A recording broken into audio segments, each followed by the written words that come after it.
What usually is true is that people haven't forgiven themselves. Self-forgiveness, according to science, actually does open you up to new possibilities. People who experience self-compassion in a study at UC Berkeley were more likely to see their weaknesses as changeable rather than character flaw, which increased their motivation to avoid the same mistake in the future. Ask yourself, what do you want to forgive yourself for? And maybe you'll write this down and journal about it, later. But maybe you might want to forgive yourself for trusting what you consider the wrong people, making mistakes, losing yourself in relationships and not speaking up for yourself or settling for too little. I would encourage you to write about that.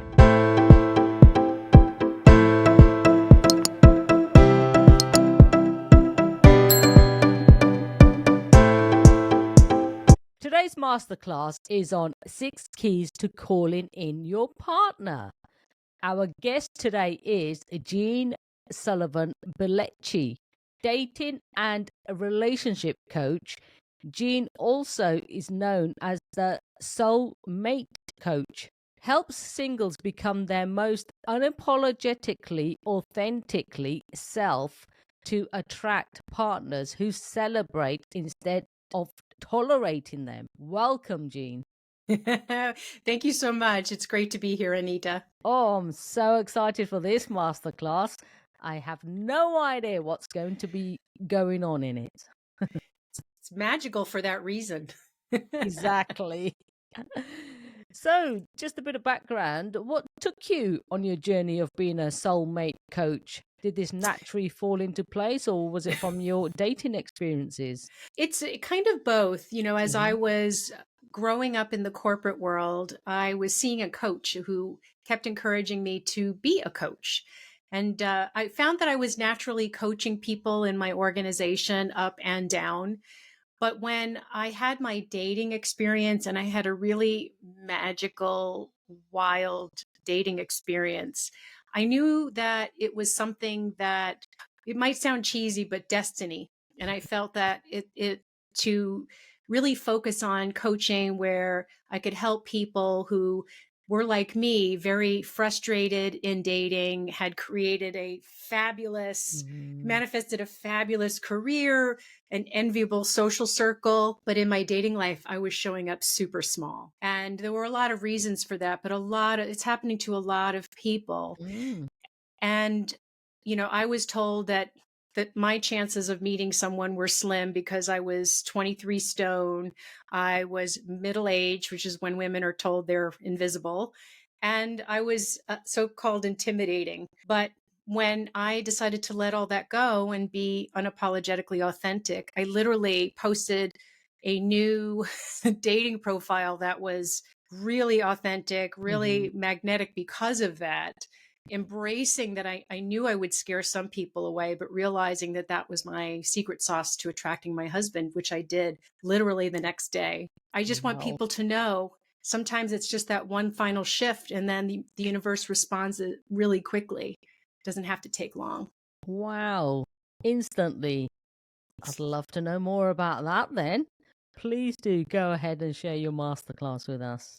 Absolutely. So, Anita, my deepest intention for your audience, those who are single, or even those who are in a relationship but maybe want to deepen their connection, my deepest intention for this masterclass is that this time next year, you're either with a new partner who really supports and elevates you, or you have deepened your relationship with some of the things I'm about to share. That's my deepest intention, and I'm sticking to it. Sounds brilliant to me. And so I trained as a law of attraction life coach, which means I do the same things a regular life coach does, but through the lens of law of attraction. I've been a marketing consultant for about 25 years. I'm a certified Reiki master. I'm also a certified relationship workshop facilitator.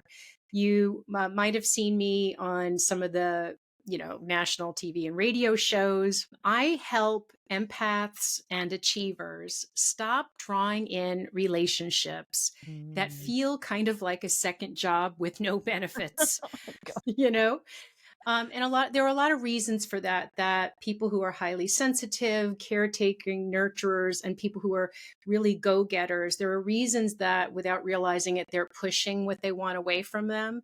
And Mm. my goal is to help them find and learn to receive a partner that supports and elevates them. And that's why I wrote the book, Be the Soulmate You Want to Attract. It's all about if you're feeling frustrated with the type of people you are attracting, then that means that you are not showing up in the higher vibrational way you need to in order to attract the higher vibrational person. There's something in the way, some block, some limiting belief that's in the way of that.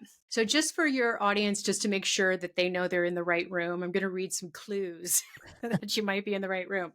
So when it comes to dating and relationships, you might be in the right room if you are confident in your career and friendships like I was, but you keep attracting relationships that feel one-sided or very draining. They feel like you're carrying somebody along. Maybe you've heard you're a little bit too much, like I did. I heard that my whole life, or heard you're intimidating because maybe you have a great job or there's something large about your personality. Or maybe you're an empath. You're used to being a caretaker. You're very nurturing, which is a beautiful thing. But sometimes they tend to get taken advantage of. Or maybe, I get this from a lot of women, especially, you're tired of playing the boss in relationships or the rescuer. And when you really want to be the leading lady or the leading man in your life. And the last one is you feel frustrated by finding yourself constantly in situationships that seem to have potential to be a real partnership, but doesn't quite get there. And if you're that, so this talk can actually help for that as well. Oh, excellent. So basically what I wanted to say is when people usually come to me or we just meet on the street, the first thing I hear is, oh, the dating apps are crap and the dating pool is crap. And you know, I get that. I used to say stuff like that, but when it was not, things didn't change for me until I realized the problem was me and where I was coming from, what I was projecting, what I believed was possible for me, which was a lot lower than I was acknowledging. So my Shiro's journey, I've shared part of it, but just to recap, I just want people to know I'm not talking from a place of, being Pollyanna. This happened. I was 23 stone. I was in a string of relationships my whole life where my pattern was commitment phobes. I was always attracting men who liked me, but they didn't really want to truly be with me. And there were reasons for that from my past. And a lot of people can relate to that. But the thing was so sad is that I not only did I accept these relationships, I would try to hold on to them when the universe was sending signs to let them go. And I'd be like, no, I'm holding on to them. And finally, though, my last relationship before my husband was so bad. I mean, he actually said that he was ashamed of my weight gain and he was overweight himself. Wow. Yeah. And he later said he didn't mean it. And so I just said, oh, I'll stick around for another year. And it was, it's the kind of thing that I would never do today. But I just want people to know I've done that. So I decided that all these men in my past had me in common. So I needed to do some work on myself. I took a couple of years off. I took belly dancing to feel beautiful and strong in my body, the Wow. body that people had shamed me about. I decided to create the life that I had been waiting for a soulmate to help me create. I decided to do it myself. I started a new business that was much more successful than I imagined. I traveled the world by myself. All these things that really raised my vibration and made me more confident as a human. And so when I put myself out there initially, I was really excited because I knew I felt so much better than before, but I started to attract almost exclusively 25-year-old men. Wow. And I was like an accidental cougar. Like I was never thought of myself that way because of what you see on television. But it was very interesting. And I actually asked the men, and I usually got different answers. I wasn't judging them at all. I appreciated that they were super honest with me. And it was usually something along the lines of, well, wink, wink, you're more experienced than girls my age, or at your age, you're not going to want to marry me. You're not going to want to have my baby. And men in that age they're not ready. You know, Mm. they're what Alison Armstrong calls knights. They're not ready to be princes and in relationship. They need adventure. So that's why they were coming to me. And Mm. I said, well, that's great. I'm projecting confidence and I'm projecting, some things that are great that are attracting all these guys, but I'm Yeah. not attracting the most important things. Like I wasn't honest about wanting to get married. I was afraid to say that. I thought it would Mm. make me look needy. So I decided to get brave and say that. I was also holding back on things that I thought might turn some guys off or would turn them off, which was that I was really into drag shows and I really liked to go to drag shows. And so I decided to get brave and started to put more things like that in my new dating profile. And it was completely like I was suddenly unapologetically authentic. I just decided it's Mm. okay to scare the others away. They're wasting my heart energy. Put it out there, and then you know the rest. Not only did my husband come the next day, but there were other men my age, all wanting marriage, all wanting to take me to a drag show at my size, Mm. and my large life. So I just want anybody listening that if you're telling yourself it's because you're too much or too old or too fat or too thin or too something, it's not it. At least from the other person's perspective, it's about how you feel about yourself. Mhm. In other words, I flew my freak flag online. And that was my secret sauce. And that's what I encourage from people. And so my husband and I have been married 12 years now. And I think soulmates are here to help us bring the contrast we need to, settle unresolved things within our psyche, Mhm. within our soul, and also Definitely. elevate us, and that's what my husband and I have done for each other. Mhm. Now I'm doing a different career that's more aligned with my soul, and so is he. And it's really quite beautiful. And I want that for everyone else to experience. That's So fantastic. very so I'd love to jump in if that's okay Yeah. to I have a 6-step process. I reverse engineered what I did, Mhm. and I'll have time to go a little bit more into the first 3 steps, which starts with forgiveness. Now, Mm. most of the people who come to me say, "Oh, I've forgiven my exes." Well, I'm not sure. I'll in a moment I'll share some signs that maybe that's not true, but what usually is true is that people haven't forgiven themselves. Definitely. Key point there. Yeah, I think it's definitely something that I see a lot. And so some of the signs that your listeners, viewers might be blocked by some sense of lack of forgiveness. One would be being self-critical, and that's the number one thing I hear. Super judgmental of the self in a way that you wouldn't be with somebody else. Reminding yourself of past mistakes, you should have known better. Feeling guilty when you receive gifts, promotions. Oh, somebody's going to find me out. Withholding attention or affection and approval of yourself because you haven't earned it. Or Mm. you might withhold it from others because you're frightened, you're afraid to trust. Or accepting dissatisfying relationships. Ding, ding. Because you don't think you deserve better. Mm. So I was going to say that sometimes people, don't want to deal with that. They're just like, oh God, I've done all this work on myself. But I'm just gently inviting people, just give it one more try with me here. Let's just do like a little brief exercise of self-forgiveness. Mhm. I go much deeper into my coaching, but sometimes just even one moment like this can change your whole life. And I wanted to encourage people that self-forgiveness, according to science, actually does open you up to new possibilities. That's what Mm. helped me to see that I deserved more.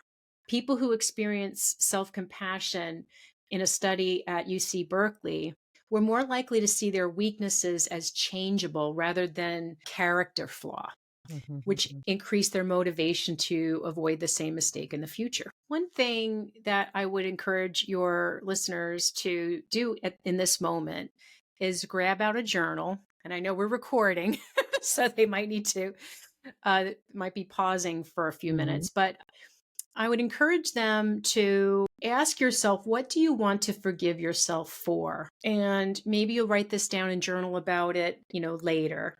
But maybe you might want to forgive yourself for trusting what you consider the wrong people, making mistakes, losing yourself in relationships and not speaking up for yourself or settling for too little. I would encourage you to write about that. And then also write about how has not forgiving yourself impacted your life. Take some time to reflect on that when it's quiet and you're not distracted. Really think about how it's impacted your career, maybe. If not your career, your relationships, or maybe it's just kept you alone because you're just too afraid or don't feel worthy. Really think about how it's put limits on your life. I had a client who came to one of my workshops, Heather, in Los Angeles, and somebody had bought the workshop for her as a gift, and she said up front, I don't want to be here. I've done all this stuff before, but I'm only showing up for my friend. We covered forgiveness, and I noticed she was crying. And at the end of the week, like a week later, she contacted me and she says, I have to say, that workshop blew me away. I didn't realize I needed to forgive myself. And she said, guess what? I think I've met my soulmate. 5 days later, so she called me Wow. like a week later. They had been talking 2 nights in a row all night long. And she says, I know it's premature, but I really feel. So I just wanted to inspire people. Sometimes you just need to change one more thing. But if forgiveness is something you need to do, I'm going to just very briefly go over the Ho'oponopono prayer for self-forgiveness. It's an ancient Hawaiian prayer you can do for forgiving other people, and you don't even need to be in the room with them. It could be to forgive people who've passed, but it also can be forgive yourself.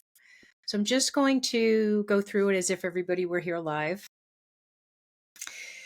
I'm just going to say, just put your hand over your heart and close your eyes. Take a deep breath. Settle into the chair. Just gently explore your body. Just see, sense, or feel any places in your body where lack of forgiveness might be lurking. It might feel tight or heavy or angry or sad. Just locate those places in the body and say to yourself and to that place in your body, I'm so, so sorry. Please forgive me. Please forgive me for not knowing any better at the time. Please forgive me for not standing up for you like I'm willing to do now. Please forgive me for not showing up and loving myself the way I deserve. And now tap into your heart, that unconditional part of your heart, your soul, that inner being that's all wise and powerful.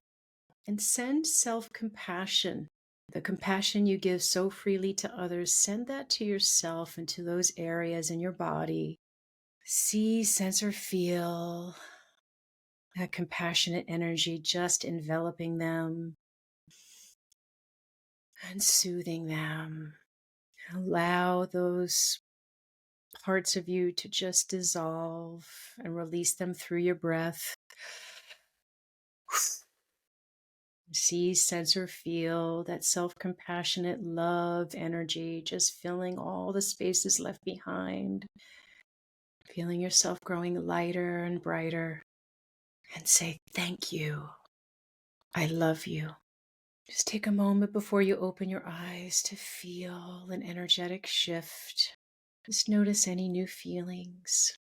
And when you're ready, just gently come back to the room.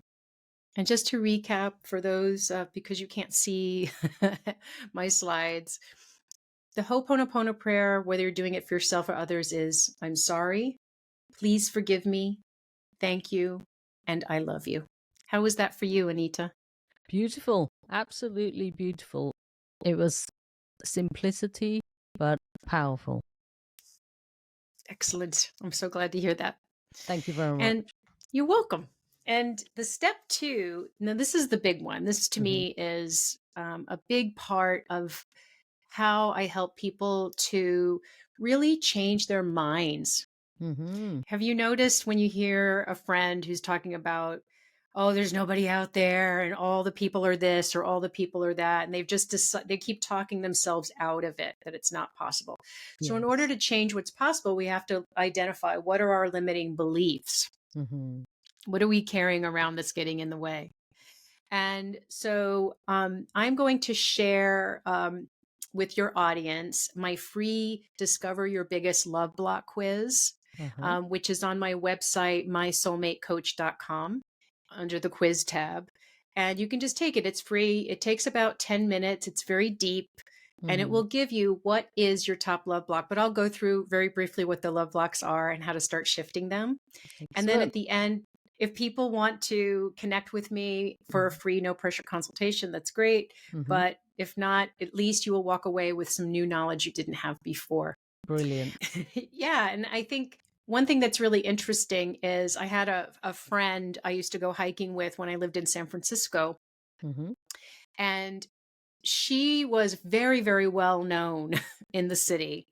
And, she had been single her whole life. She was in her 40s, very big personality, very big social activist, Mm-hmm. radiant woman. But she had limiting beliefs about her weight and about, she kept saying over and over, I don't think I can find someone who can stand in their power beside me. I feel like Wow. any guy who comes into my life is going to be kind of an albatross. Ooh. Hmm. She, yeah. And to be honest, I think a lot of people carry that, men and women. Mm-hmm. They're really afraid that somebody's going to come in and wreck their party. And so I actually worked with her on, I just said, do you mind if I help you with that? Because I really think you've got some beliefs there that are really hurting you, because Uh-huh. there are really great men out there who could really stand in their power beside you. And I'm happy to say about 3 months later, somebody introduced her to someone and she almost didn't go on the blind date. But she said she heard me in her ear going, try it, do something new. And they're married now. Oh, wow.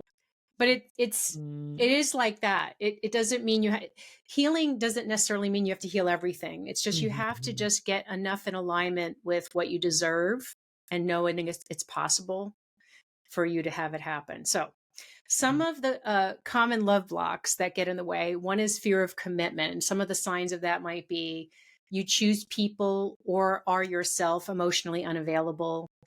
You or your partner's fear being engulfed or abandoned in relationships, which causes a pattern of pulling away and pursuing. That was mine.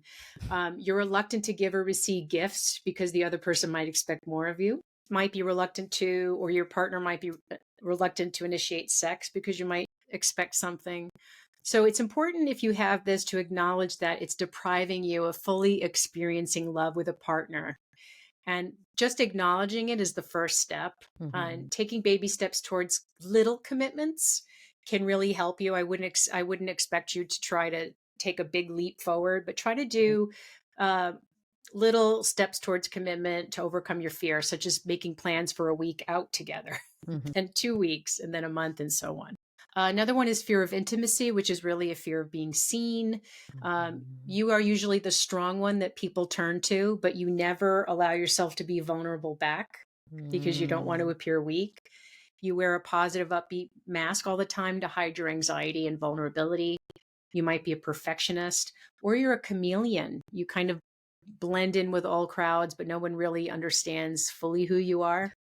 And this is the key to healing from this, is to start reaching for better feeling thoughts about what being in a relationship is, and say, and remind yourself, I have had friends who really know me, Mm-hmm. who really have seen me and have stood by me. I don't have to be abandoned by lovers just because they have in the past. Third big love block, this is a big one, and that was Kim, the lady I was talking about a moment ago.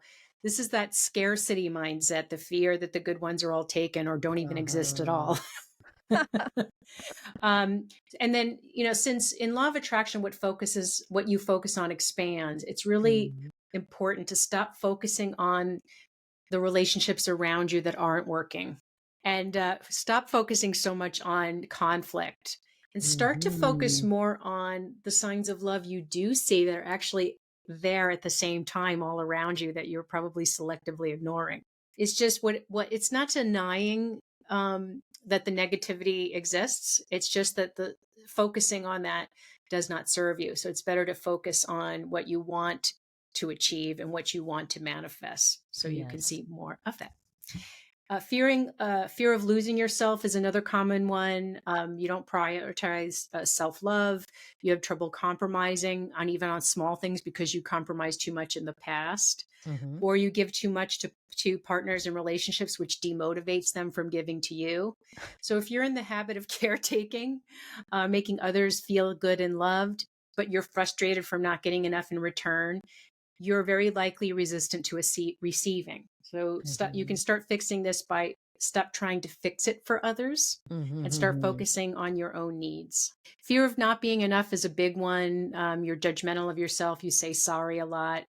And it's good to just start reframing your mistakes or rejections. I'm putting those in quotes, really as a gift, because they teach us more about who we are and what we need. Realize that these rejections were simply signs these people were not a match. That's Ah, it. They're yeah. not bad. You're not bad.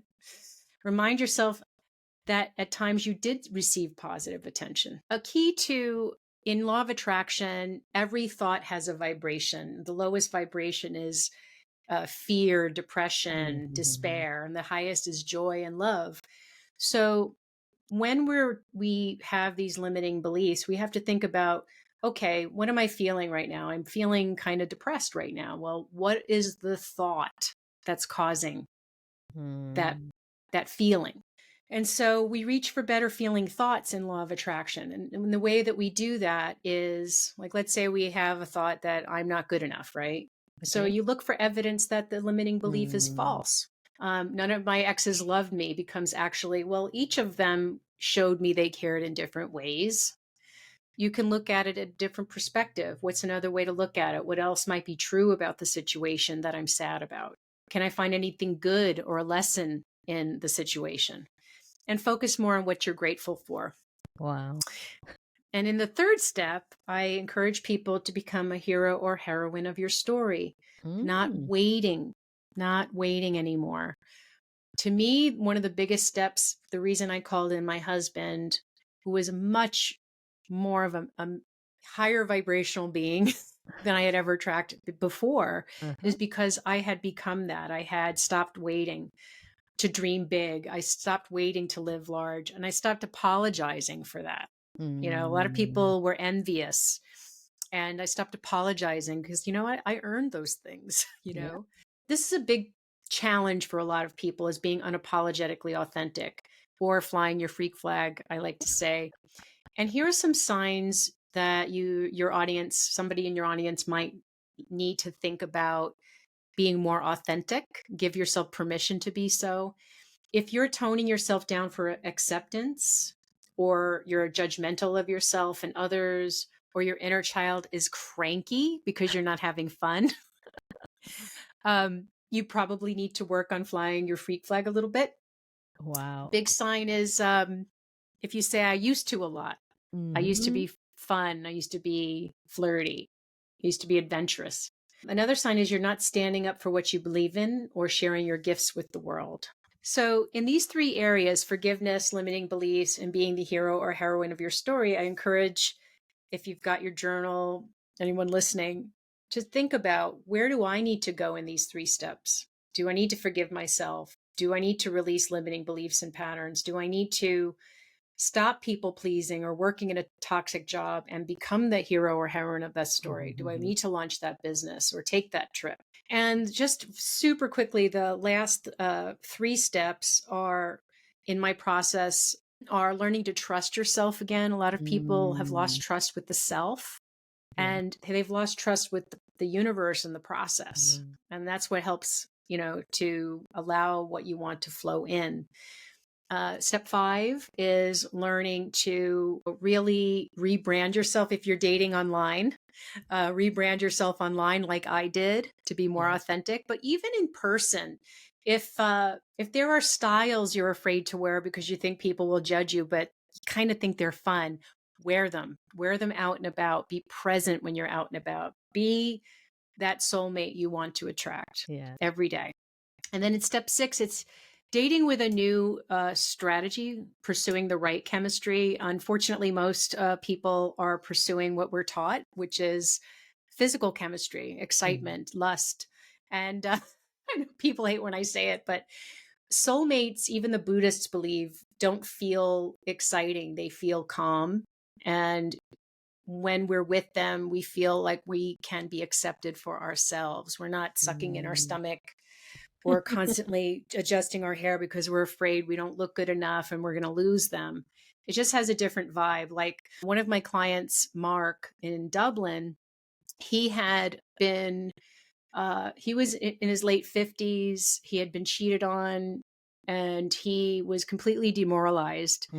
But I could see he was such a fabulous, fun guy. He was gay and he was thinking to himself and saying out loud, well, no gay man, the gay man world is superficial. No one's going to want me.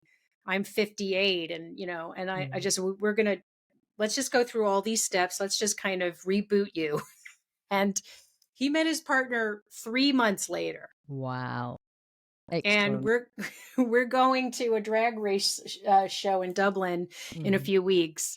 And it's going to be their second anniversary. And I just want to say, like, he was super, super low. So if somebody out there is listening, it doesn't have to take forever to make this shift. That's all I want to say. And I'll just leave with, if anybody feels like they want to take the quiz or they'd love to get in touch with me, they can just find me at mysoulmatecoach.com online, or I'm on Instagram and Facebook at My Soulmate Coach. And with that, I did want to try to do a quick meditation in our last 5 minutes, if you feel that would be okay. Yeah, go ahead. Cool. So I'm just going to invite you, if you're in a relationship already, you can still do this. I'll word it in such a way, but just close your eyes. Just take 3 deep breaths. Now imagine there are 2 beautiful thrones in front of you, decorated any way you wish. And I invite you to start moving towards one of those thrones. And as you seat yourself in that throne, you feel yourself stepping into your sovereignty, being your most unapologetic, authentic self, your most free and confident self, unencumbered by doubt, full of self-compassion and self-love. Take a moment to tune into what that feels like.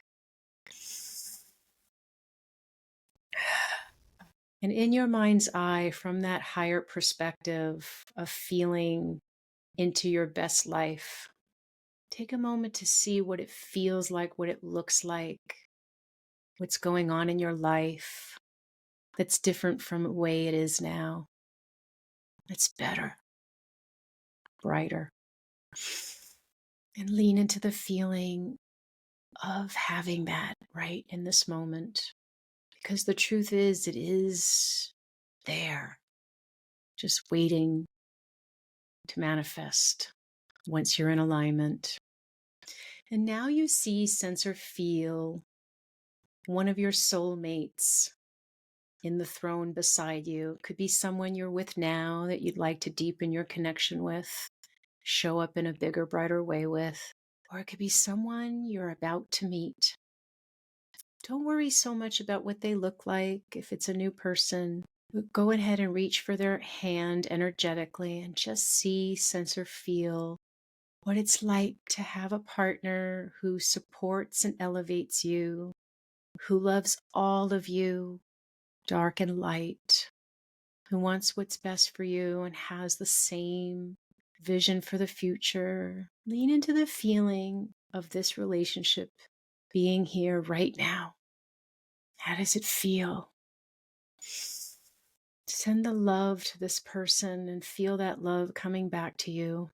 And as you see, sense, or feel this very real energetic connection, take a moment to ask this soul if it has any advice for you on bringing them in faster or showing up in a bigger, brighter way if they're already in your life. Just trust what you see, sense, or feel. And now just imagine a beautiful, gentle green flame surrounding the 2 of you. Green is the color of manifestation in law of attraction. See, sense, or feel you and your soulmate sending heart energy to this flame, making it bigger, brighter, locking this connection in, stirring the energies up to bring it in much faster, helping you both get into alignment much faster. Very, very good. And now as the flame gently dies down, just know that that connection is very real and certain. And before you say goodbye to your soulmate, make a promise that you will show up and do everything that you can to keep releasing resistance and stepping up for yourself so you can magnetize this much faster. And say thank you for showing up. And when you're ready, just gently open your eyes. And that's it. Absolutely beautiful. Absolutely beautiful. Oh, Jeanne. Wow. That's been a brilliant masterclass. I cannot thank you enough. I think, you'll definitely be helping a lot of people. So given that you have given us the 6 keys to calling in your partner, what is the most important takeaway, would you say? I would say the most important takeaway from today is that if you're talking yourself out of a bigger, brighter type of relationship, if you keep clinging to the past story that you've either written or others have written, most likely, you'll never experience this kind of love that's just around the corner for you. If you could just change your mind and your limiting beliefs about what's possible for you and allow it to happen, allow yourself to feel worthy of it and to align with that vision that you deserve it so that it can come to you. That would be my biggest takeaway. Absolutely fantastic. That's beautiful. Where can the listeners find you online, your book? What's your website? I know you've given it, but like even the quiz, would you just like to read? Sure. It's online at mysoulmatecoach.com. I tried to get the Soulmate Coach, but I couldn't get it. So it's mysoulmatecoach.com. And on Facebook and Instagram, it's just simply at My Soulmate Coach. And I just wanted to say, Anita, I really appreciated the opportunity to share this information. And I really, really hope that you get a letter sometime soon from a listener that something shifted for them today and they brought their person in. I would love to hear that story. That's absolutely fantastic. And Jeanne, thank you for sharing your deep, insightful wisdom and knowledge with us today. Jeanne Sullivan Billeci. I'm so grateful for the opportunity and thank you so much. I appreciate it. Oh, it's been an absolute pleasure and so much to learn today. So we are all about Create the Courage to Be Fearless podcast. And regardless whether it's a masterclass or an interview, I do have my 2 signature questions. So my first question to you, Jeanne, is what is one of the most courageous things that you have done? I would say it was opening my business and learning to live my life to the fullest without waiting for a soulmate. I had always been waiting for a partner. And so I think the biggest thing that scared me was leaving my corporate job, which was high powered. It was a gilded cage, really. I wasn't really happy. And I think leaving it and going out on my own was something I never thought I would be able to do. But I think all the breakups and just realizing I've got to do it myself helped me to be brave and helped me to be fearless. And it paid off in so many ways. Beautiful. Brilliant. And well done for doing it. Thank you. And so my second question to you is, what is your definition of courage?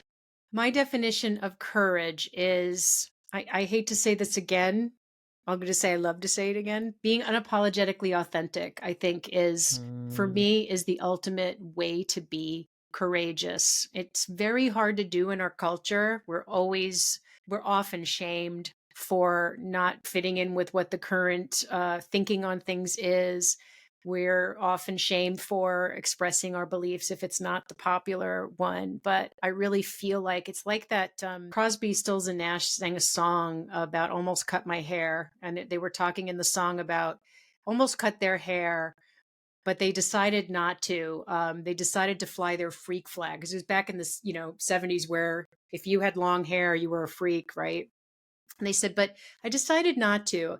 I decided to fly my freak flag. I felt I owed it to someone. And so I feel like being yourself, being unapologetically authentic, you owe it to the people that you're going to inspire to do it themselves. I think our world would be so much more peaceful if we could just be ourselves.